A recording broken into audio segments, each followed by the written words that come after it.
Hello बच्चों, आज मैं बात कर रहा हूँ ग्रेविटेशन की। तो सबसे पहला जो इसमें हम लोग बात पढ़ते हैं वो है Newton's law of gravitation. Newton's law of gravitation काफ़ी इम्पोर्टेंट है, चैप्टर है ये। और 2 क्वेश्चन कम से कम यहाँ से नीट में आएगा, कम से कम 2 क्वेश्चन काफ़ी इम्पोर्टेंट है। तो न्यूटन्स लॉ ऑफ ग्रेविटेशन में फोर्स बताया गया है। 2 अगर आपके पास मासिव बॉडी है और उसके बीच का जो डिस्टेंस है वो d है, तो कितना फोर्स लगेगा ये बताया गया है यहाँ पर। तो F जो है वो डायरेक्टली प्रोपोर्शनल m1 और m2 होता है, और F जो है इन्वर्सली प्रोपोर्शनल 1/d² होता है। अगर दोनों को लेकर चला जाए तो लिखा जाएगा m1 m2 divided by d²। तो मिला जुला कर आप रिजल्ट लिखेंगे, g लिखेंगे और m1 लिखेंगे, m2 लिखेंगे और d का स्क्वायर लिखेंगे।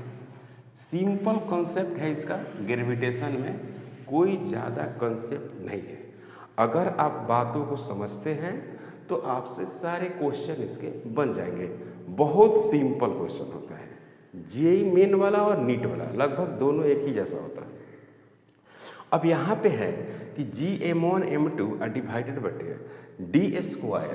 तो g एक कांस्टेंट वैल्यूज है जिसका वैल्यू होता है 6.67 इंटू 10⁻⁻11 न्यूटन मीटर स्क्वायर पर kg²। ऐसे हम लोग इसको लिखते हैं, है ना भाई, ऐसे लिखते हैं। तो g जो कैपिटल G है उसका देख रहे हैं पावर क्या है, -11 में है।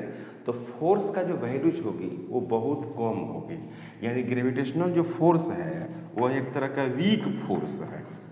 वीक फोर्स बहुत ही कमजोर फोर्स जो है, बहुत कमजोर फोर्स है।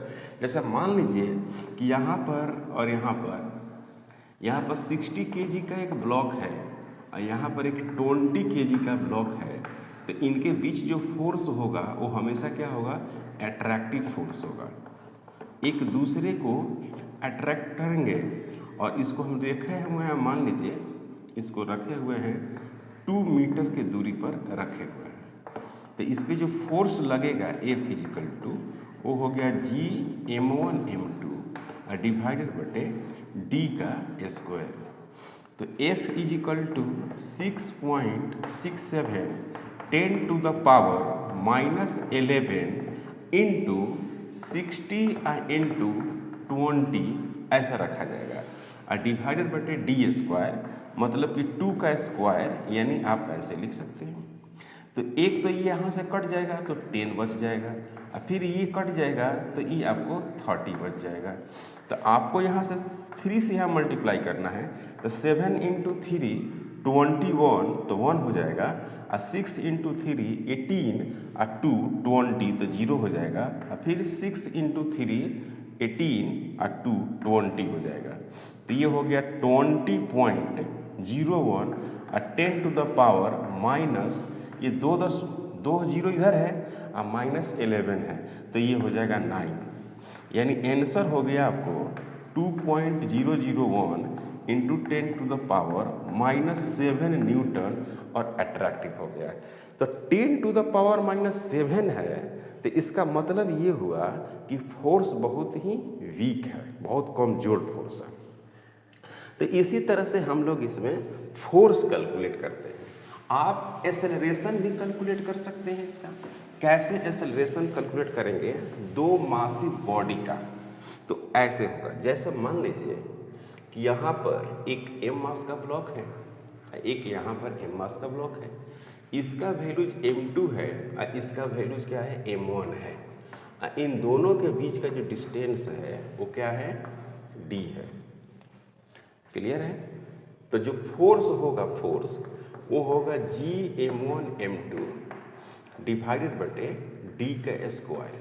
अब आपसे कोई पूछे कि ये जो फोर्स है इस पे कितना लग रहा है, तो ये लग रहा है, और कोई कहे कि इस पे जो फोर्स है वो कितना लग रहा है, तो इतना ही लग रहा है। तो दोनों पे जो फोर्स लगता है वो इक्वल मैग्नीट्यूड का होता है, यानी वैल्यू जो होती है वो इक्वल होती है, लेकिन उसकी डायरेक्शन जो होती है वो क्या होती है, अलग होती है, लेकिन मैग्नीट्यूड तो सेम हुआ ना। तो एफ, अगर हम इसकी एक्सेलरेशन की बात करें तो F is equal to m1 into a1 है ना। इसको लिखेंगे क्या, g m1 m2 डिवाइडेड बटे d का square is equal to m1 into a1, तो ये और ये कैंसिल हो जाएगा, तो a1 is equal to g m2 divided बटे d का स्क्वायर, इस तरह से होगा। उसी तरह से a2 इज इक्वल टू जो होगा वो g m1 डिवाइडेड बटे d का स्क्वायर होगा। एक दूसरे के तरफ उसका एक्सेलरेशन होगा, और एक्सेलरेशन कितना होगा ये आप देख सकते हैं, है ना भाई। ये हो गया एक्सेलरेशन। अब इसमें आपको तरह तरह के फोर्स का वैल्यूज कैलकुलेट करने को आता है। तो इसका वैल्यू जो है हम लोग कैसे कैलकुलेट करेंगे, जैसे मान लीजिए कि ऐसा सवाल पूछता है। सवाल ये है पहला कि यहाँ पर m1 है, यहाँ पर क्या है, m2 है ना। ये हो गया m2, ये हो गया आपका m1। और इसके बीच का जो डिस्टेंस है वो d है, तो आपको एक फोर्स मिलेगा, बिल्कुल एक फोर्स आपको यहाँ पर मिल रहा है। तो F इज इक्वल टू आप लिख दिए g m1 m2 डिवाइडेड बटे d का स्क्वायर, ये मिला। अब क्या करते हैं कि डिस्टेंस को हम डबल कर देते हैं, डिस्टेंस को डबल कर दिए और मास को भी चेंज कर दिए। m1 डैश, m1 को मैंने m1 डैश कर दिया और ये m1 को डैश को हाफ कर दिया, और m2 डैश को मैंने क्या कर दिया, m2 डिवाइडेड बटे 2 कर दिया। और यहाँ पर क्या कर देंगे, यहाँ पर हो जाएगा 2 और d, डबल डिस्टेंस कर दिया। तो फिर इसके बीच तो फोर्स लगेगा ही, तो उस फोर्स का जो नाम है वो F डैश मैंने दे दिया। तो जो F डैश होगा वो क्या होगा, g m1 dash m2 dash divided बटे 2d का स्क्वायर, 2d इसका स्क्वायर करेंगे तो यहाँ पे मिल गया आपको, यहाँ पर लिखते हैं g m1 डिवाइडेड बटे 2, फिर m2 डिवाइडेड बटे 2 डिवाइडेड बटे 2 इंटू d इसका स्क्वायर।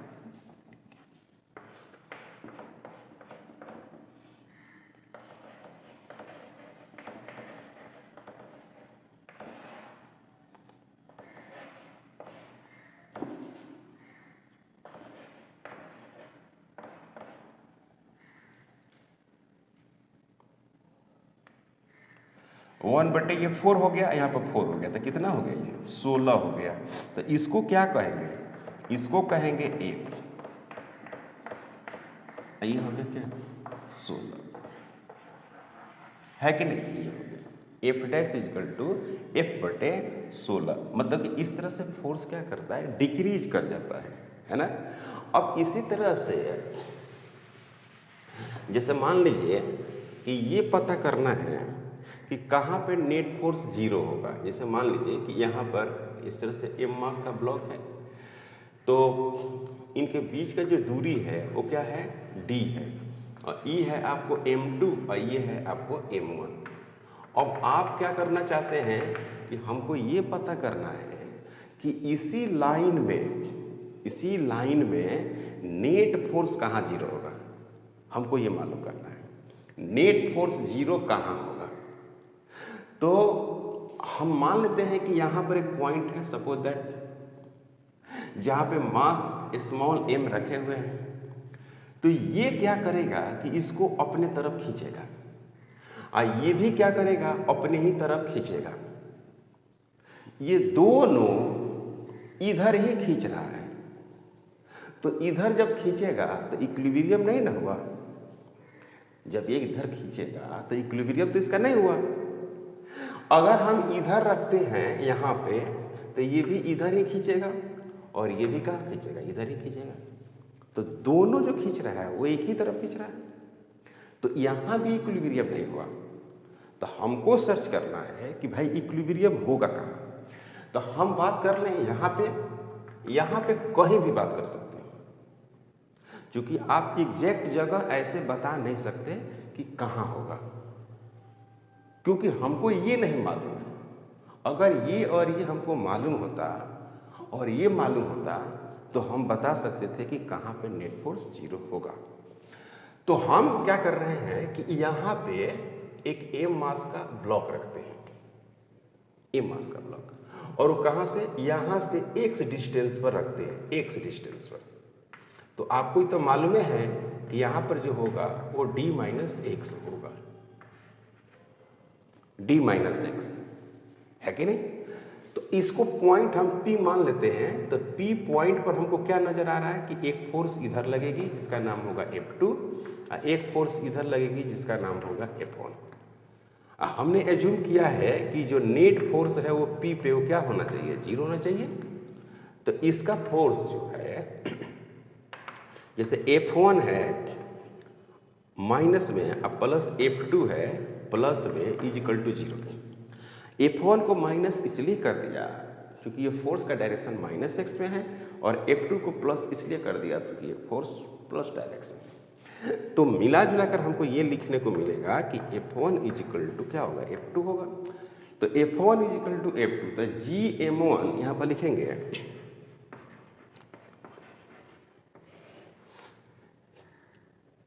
कैपिटल G और M1 डिवाइडेड बटे क्या होगा, x का स्क्वायर होगा, GM2 और M डिवाइडेड बटे D माइनस एक्स, इसका स्क्वायर हो जाएगा।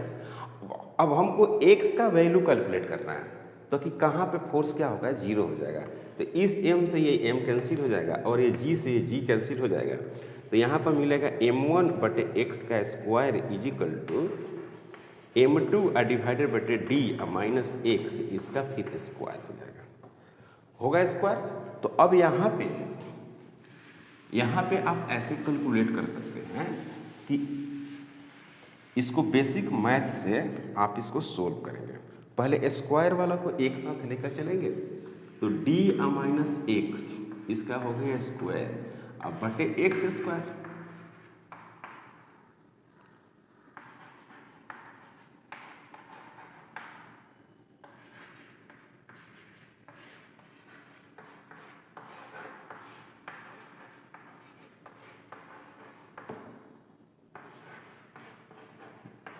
एक्स बटे X root under m2 divided बटे m1, ऐसे लिखेंगे। तो ई कट जाएगा तो -1 और उसको उधर भेज देते हैं। तो d बटे X is equal to 1 plus under root m2 divided बटे क्या, m1। तो यहाँ पर क्या लिखेंगे, d डिवाइडेड बटे X is equal to m1 plus root under m2 divided बटे रूट अंडर m1, ऐसे होगा।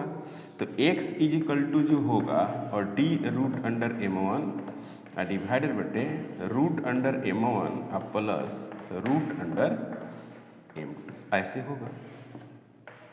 ये हो गया।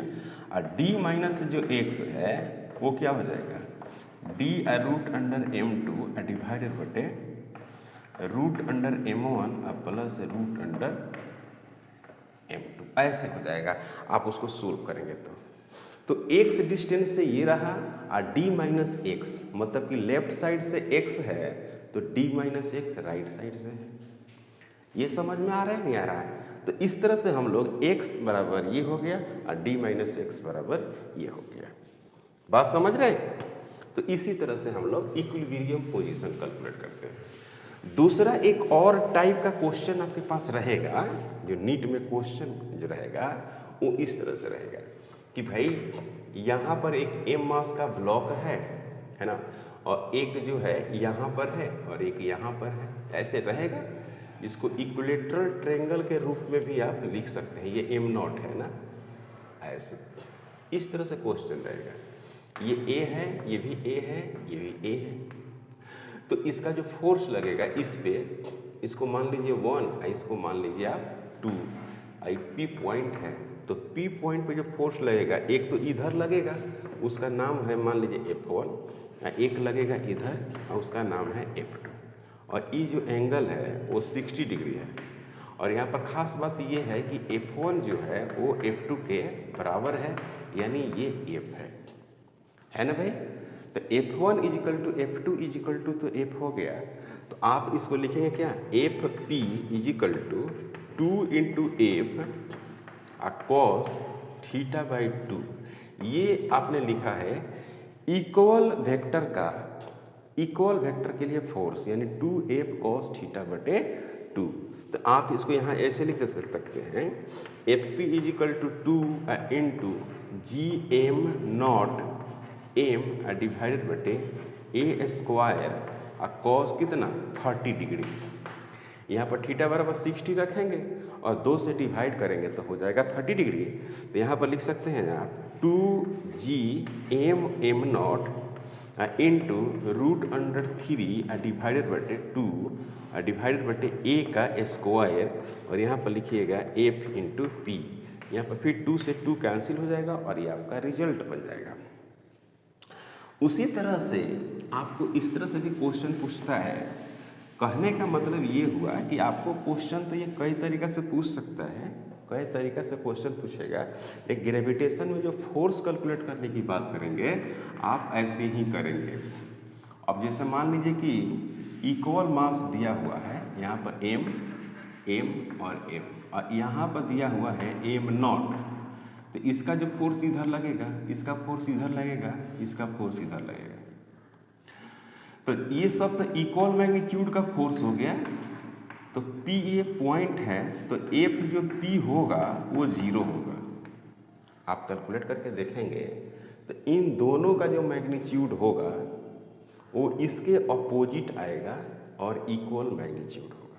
अगर आप वेक्टर का कंसेप्ट आपको मालूम है और थोड़ा सा ज्योमेट्री आपको आती है तो इसी के हेल्प से आप सोल्व करेंगे।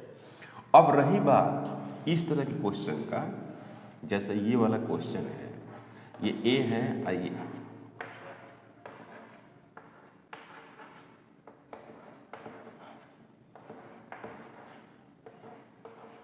ये हो गया आपका एम नॉट हो गया। तो इसका फोर्स इधर लगेगा और इसका फोर्स फिर इधर लगेगा, इसका इधर और इसका इधर। तो इन दोनों का जो मैग्नीट्यूड होगा वो इधर होगा और इन दोनों का जो मैग्नीट्यूड होगा वो इधर होगा, और कैंसिल होकर क्या हो जाएगा, 0 हो जाएगा। तो इस तरह से भी आप फोर्स को कैलकुलेट करते हैं। एक जो फोर्स में आती है कंसेप्ट इसका कि सर्कुलर पाथ में मूव करने लगता है या स्क्वायर में मूव करने लगेगा, इस तरह का क्वेश्चन आता है। जैसे मान लीजिए कि ये क्वेश्चन का डिजाइन है कि इस तरह से कोई दो मास है जो डायमेट्रिकली अपोजिट है, ऐसे इक्वल मास है, ओके, और इस तरह से ये घूम रहा है। तो फिलहाल ये इधर होगा और फिलहाल ये जो है इधर होगा, और इसके जो बीच के डिस्टेंस है, जो बीच का डिस्टेंस है वो क्या है, 2r है, 2r। तो इसमें क्या होगा कि एक तो ग्रेविटेशनल फोर्स इसमें लग रहा है, और ग्रेविटेशनल फोर्स जो है वो बैलेंस करता है सेंट्रीपिटल फोर्स को, इसी के वजह से ये सर्कुलर पाथ में मूव कर रहा है। तो यहाँ पे लिखेंगे कि gravitational force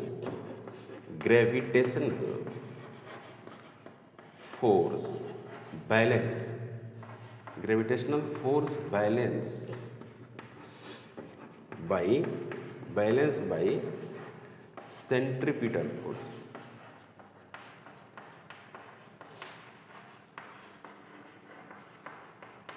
gravitational force balance by centripetal force. तो F C is equal to F G, M भी का स्क्वायर डिवाइडेड बटे R is equal to G M का स्क्वायर डिवाइडेड बटे 2r इसका स्क्वायर।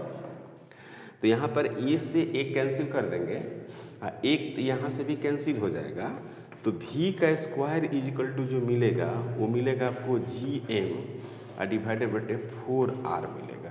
तो ये भी नीट का क्वेश्चन है कि कितना वेलोसिटी होगा तो जी एम डिवाइडेड बटे आर तो रहेगा ही, यहाँ पर 1/2 भी हो जाएगा।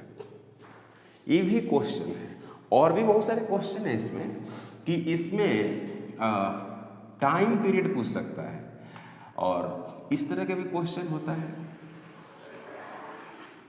ये इक्विलेटरल ट्रायंगल है ना, इक्विलेटरल ट्रायंगल, तो इसमें क्या है कि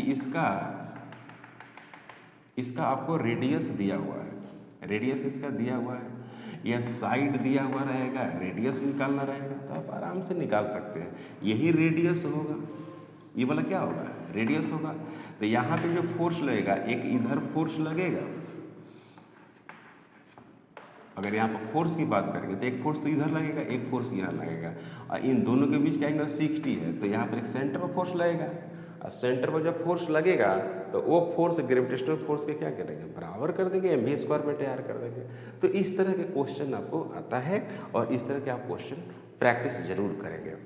अब हम आते हैं ग्रेविटेशनल फील्ड पे, जो काफ़ी इम्पॉर्टेंट है। ग्रेविटेशनल फील्ड, ग्रेविटेशनल फील्ड का मतलब ये हुआ कि कोई एक हेवी मास है ना, तो उसके द्वारा एक इफेक्ट, जिसके वजह से कोई भी बॉडी को अगर हम रखते हैं उस बड़ी बॉडी के आसपास में, तो छोटी वाली जो बॉडी है वो बड़ी वाली बॉडी की तरफ क्या होती है, अट्रैक्ट हो जाती है। तो ग्रेविटेशनल फील्ड में अगर हम समझने की कोशिश करें,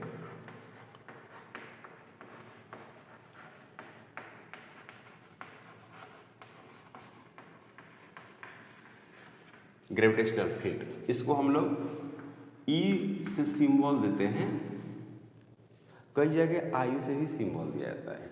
एक बड़ा मास है, मान लीजिए कि अर्थ है, अर्थ, और यहाँ पर किसी बॉडी को आप एक m मास का बॉडी को अगर रिलीज करते हैं तो सीधे कहाँ आती है, सेंटर की तरफ आती है ना, अट्रैक्ट होती है।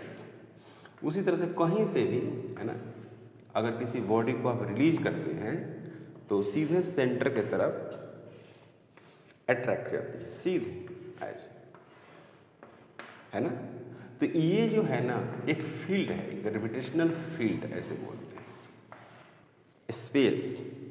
Space around source mass where a point mass placed then force of attraction, है ना, फेल्ट दैट। मतलब कि ये जो मास है, अगर इस बड़े वाले मास के चारों तरफ रखे तो खुद क्या करेगा, फोर्स एक्सपीरियंस करेगा, मतलब कि इसके तरफ अट्रैक्टेड होगा। तो इसको हम लोग, इस एरिया को, इस स्पेस को हम लोग बोलते हैं ग्रेविटेशनल फील्ड। अब ये होता कैसा है, तो ग्रेविटेशनल जो फील्ड होता है वो इस तरह से होता है, Fg/m, मतलब कि force experiences in unit mass. Unit mass में जो फोर्स एक्सपीरियंस करता है उसको हम लोग बोलते हैं ग्रेविटेशनल फील्ड, यानी जी, यहाँ पर कैपिटल M स्मॉल m और डिवाइडेड बटे r का स्क्वायर। अब पहले से क्या है, m है, तो यहाँ पर हो गया Eg is equal to G capital M divided बटे क्या हो गया, r का स्क्वायर, यहाँ पर हो गया क्या, माइनस r कैप। तो Eg इजिकल टू हो गया Gm बटे r square minus r cap. अब ये माइनस r कैप क्या बता रहा है कि रेडियली इनवर्ड है। डायरेक्शन जो है, direction of Eg vector is radially inward, अंदर के तरफ है। Direction of Eg vector radially inward है, रेडियली इनवर्ड, अंदर के तरफ है। तो अब पॉइंट मास के लिए आप बना सकते हैं, रिंग के लिए आप कैसे बनाइएगा, रिंग के लिए जब आप बनाइएगा तो इसमें आपको DE एलिमेंट्री पार्ट आपको कंसीडर करना होगा, DM डिवाइडेड बटे r स्क्वायर। तो रिंग का ही मैं लिख देता हूँ, ज़्यादा इम्पॉर्टेंट है रिंग वाला। ये एक रिंग है और उसका जो मास है, टोटल मास रिंग का, वो है आपको m। तो यहाँ पर एक छोटा सा एलिमेंट्री पार्ट dm कंसीडर करते हैं। इस dm के चलते x एक्सिस पर एक पॉइंट अगर आप रखते हैं x डिस्टेंस पर, तो इसके चलते जो फील्ड होगा वो कैसा होगा, इसी लाइन में होगा, ऐसे बिल्कुल। तो ये हो गया आपका थीटा, ये है आपका रेडियस r, ये है स्मॉल r। तो ये जो है ईजी इधर लगा है, तो इसका तो एक कंपोनेंट इधर आएगा ईजी, यानी x की तरफ आएगा। ऐसे मान लीजिए x की तरफ आएगा तो कितना होगा, ई कॉस थीटा होगा। इसका एक कंपोनेंट कहाँ चल जाएगा, इधर चला जाएगा, ई वाई, तो ये हो जाएगा कितना, ई साइन थीटा होगा कि नहीं होगा। उसी तरह से इसके साइड एक और इधर कंपोनेंट आएगा तो ई वाई वाला 0 हो जाएगा, है ना। ये आपको रिजल्ट याद रखिएगा, ये रिजल्ट आपको याद रखना होगा, इम्पोर्टेंट रिजल्ट है, तो इसका आप याद रखेंगे तो अच्छा रहेगा। तो ई जो x की तरफ वैल्यू आया है वो g आया है, m आया है, जी एम डिवाइडेड बटे एक्स स्क्वायर मैंने आर स्क्वायर। तो आर स्क्वायर का मतलब हो गया कैपिटल R का स्क्वायर प्लस x का स्क्वायर। इसका रूट होता है तो स्क्वायर का रूट करेंगे तो स्क्वायर हट जाएगा। और उसके बाद कॉस थीटा, तो कॉस थीटा बराबर क्या होगा, बेस बटे हाइपोटेनस। तो x डिवाइडेड बटे r का स्क्वायर प्लस x का स्क्वायर, ये रूट में है तो इसको हम कर देते हैं 1/2। यहाँ पर क्या है 1 है, तो यहाँ पर क्या कर देंगे ई एक्स इज इक्वल टू जी, फिर क्या हो गया m हो गया, x हो गया, और r का स्क्वायर अब प्लस क्या हो गया x का स्क्वायर, यहाँ पर क्या हो गया 3/2।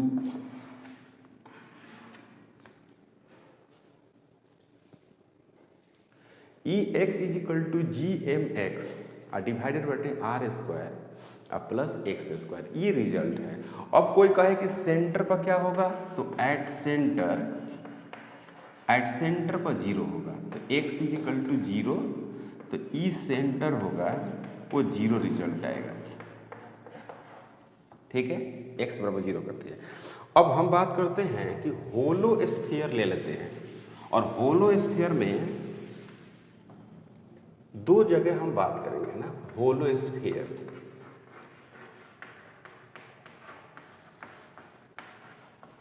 मतलब कि एक सेल है, सेल जिसके अंदर में क्या होता है, मास नहीं होता है, खोखला होता है, 0 होता है। तो कितना इलेक्ट्रिक फील्ड इंटेंसिटी होगी, इलेक्ट्रिक फील्ड इंटेंसिटी का क्या मान होगा, हम इसकी बात करने जा रहे हैं। तो ये एक होलो स्फीयर है, इसका मास कितना है m है, और इसकी रेडियस जो कितनी है वो क्या है r है। तो ई जो पॉइंट है वो p है, यहाँ पे एक वैल्यू नहीं है, एक यहाँ पर है। मतलब कि हमको निकालना है यहाँ पे और फिर यहाँ पे और यहाँ पे, 3 जगह है पॉइंट है, और ये स्मॉल r है। तो आपको ये समझ में आना चाहिए कि जो कैपिटल R है वो तो कांस्टेंट रहेगा, कैपिटल R चेंज नहीं करेगा, ये तो स्फीयर का रेडियस है। सिर्फ जो चेंज करेगा वो है स्मॉल r। तो स्मॉल r कभी यहाँ रहेगा, कभी यहाँ रहेगा, कभी यहाँ रहेगा। जब यहाँ रहेगा तो स्मॉल r सबसे बड़ा है, और जब यहाँ आएगा तो स्मॉल r इसके बराबर हो जाएगा, और जब ये यहाँ आएगा ये पॉइंट, तो स्मॉल r का वैल्यू कैपिटल R से छोटा हो जाएगा। क्लियर है। तो उसी के अकॉर्डिंग क्या हो रहा है कि इलेक्ट्रिक फील्ड ग्रेविटेशनल जो फील्ड है वो चेंज करेगा। तो सबसे पहला बात कि हम A पर निकाल रहे हैं, तो जी एम डिवाइडेड बटे क्या होगा आर स्क्वायर होगा। रिजल्ट को आप याद रखेंगे, काफ़ी इंपॉर्टेंट रिजल्ट है। वेक्टर मैंने लगा दिया, और वेक्टर में माइनस आर कैप इसलिए दिया कि वो अंदर के तरफ फील्ड है, अंदर के तरफ फील्ड लगा है, मतलब उसके सेंटर के तरफ लगा है, इनवार्ड। तो इनवार्ड को हमने माइनस साइन से इंडिकेट कर दिया, रेडियली इनवार्ड और रेडियली आउटवार्ड को प्लस से इंडिकेट करेंगे। लेकिन यहाँ पर रेडियली आउटवार्ड आएगा ही नहीं, समझ में आ रहा है, यहाँ तक कोई डाउट नहीं। तो ये हो गया आउट। ये कब निकला? जब कैपिटल आर ऐसा है और ई जो बी है ये तो सतह पर है, तो ई जो वैल्यू होगा वो हो गया जी एम डिवाइडेड बटे आर स्क्वायर, और यहाँ पर लिखेंगे माइनस आर कैप, और यहाँ पर लिखेंगे आर बराबर आर। यहाँ पर ई सी जो है वो क्या है? अंदर है, तो ये हो गया जी कैपिटल एम, और यहाँ पर हो गया क्या? आर का स्क्वायर, लेकिन ये रिजल्ट होगा जीरो। क्यों जीरो होगा? क्योंकि ये अंदर में है, तो अंदर में से यहाँ से सराउंडेड करेंगे ना इसे। तो फील्ड का क्या मतलब है? फील्ड का मतलब है कि जहाँ पर आप पॉइंट रखे हुए हैं उसके अंदर में मास होना चाहिए, वही ना मास आपको खींचेगा। किसी पॉइंट को कौन खींचेगा? जो उसके नीचे जितने मास है, तो मास ही जीरो है, तो आप इसको लिखेंगे ई जो सेंटर होगा, माने कि सेंटर होगा चाहे इनसाइड होगा, वो वैल्यू जीरो होगा। याद रखेंगे, काफ़ी इम्पोर्टेंट है, बहुत इम्पोर्टेंट है। अब इसका हम एक ग्राफ ड्रॉ करें, तो ग्राफ ड्रॉ करते हैं तो हम लोग इधर आर ले लेते हैं मीटर में, इधर जो ले लेते हैं ई ले लेते हैं न्यूटन पर केजी में, और ये है आपका जीरो। ठीक है। अब कहीं कहीं पे इधर डायग्राम दिखाता है, तो हम लोग इधर डायग्राम नहीं दिखाएंगे, क्योंकि हमने ग्रेविटेशनल जो फील्ड इंटेंसिटी की जो बात किया है वो सब के सब क्या है? निगेटिव है। तो इसीलिए हम लोग इधर दिखाएंगे, और नीट के क्वेश्चन में भी ऑप्शन में इधर ही रहता है, इधर भी रहता है, लेकिन इधर वाला सही होगा। समझ रहे हैं बात को? तो क्या है भाई कि सेंटर पर तो जीरो है और सतह तक जीरो है, देख रहे हैं ना। और एक बार एक यहाँ पर वैल्यू क्या हो गया? बढ़ गया। कहाँ पर? आर बराबर आर पर, और आर लेस देन ये आर हो गया, और ये आर ग्रेटर देन आर हो गया। तो एक व एक ऐसे हो जाता है, देख रहे हैं। थोड़ा सा और कर्व कर दीजिए, ऐसे हो जाता है। ठीक है।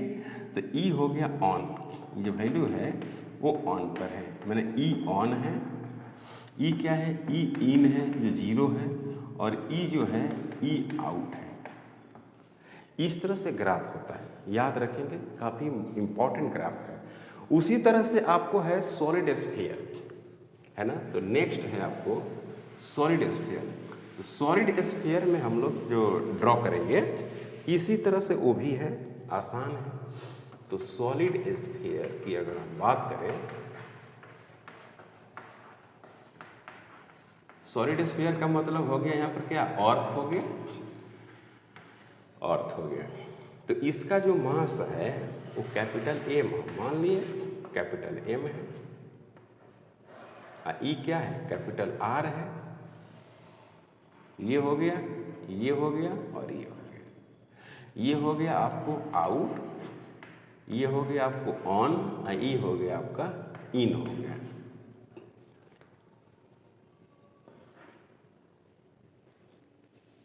है ना। ये हो गया आपको सेंटर हो गया, ये आउट हो गया, ये ऑन हो गया, और ये इन हो गया। तो अब आउट में अगर हम बात करें तो सेम यहाँ पर लिखेंगे E out is equal to G capital M और माइनस आर। ये आर है, ये यहाँ से डिस्टेंस आर, फिर ये आर, ये आर, तो चेंज करते रहेगा जैसा कि मैंने आपको अभी बताया है। ये कब लगेगा? आर ग्रेटर देन आर पर। अब एक है ई ऑन, तो ये हो गया जी एम डिवाइडेड बटे क्या? आर का स्क्वायर, यानी कैपिटल आर का स्क्वायर और माइनस आर कैप। ई कब लगेगा? जब आर बराबर क्या होगा? आर। एक हो गया ई इन, तो ई इन जो है वो है जी एम डिवाइडेड बटे आर क्यू। यहाँ पर क्या है? ये आर है, आर और माइनस आर कैप, ये भी अंदर होगा। ये कब होगा? R less than R. E centre जो होगा ना, सेंटर पे जीरो होगा, सेंटर पे जिसका मान होगा वो जीरो होगा, मतलब कि आर जो है वो जीरो है। तो आर जब जीरो होगा, अंदर में डायरेक्टली प्रोपोर्शनल है। ये दो रिजल्ट तो पहले भी कैलकुलेट कर चुके हैं, पहले जो रिजल्ट निकाले हैं वही रिजल्ट ये भी है। तो अब हम यहाँ पर लिखेंगे, इसका जो ग्राफ बनाएंगे वो ग्राफ ऐसे होगा। ये आर हो गया मीटर में, ये हो गया ई और जी हो गया, फिर ये जीरो हो गया,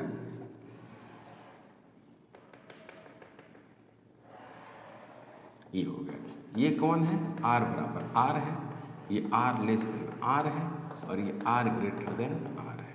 देख रहे हैं? तो ये हो गया E इन, ये डायरेक्टली प्रोपोर्शनल R है, और E जो है E ऑन है, और E जो है E आउट है। और ये सब चीज़ें है आपको याद रखना पड़ेगा, क्योंकि ये बहुत ही इम्पोर्टेंट है, कंपटीशन के लिए काफ़ी इम्पोर्टेंट है। क्लियर? तो आज का क्लास में यहीं पे स्टॉप करते हैं, मिलते हैं नेक्स्ट क्लास में। अगर आप हमारे चैनल पर नए हैं प्लीज़ सब्सक्राइब करें, शेयर करें। Thank you.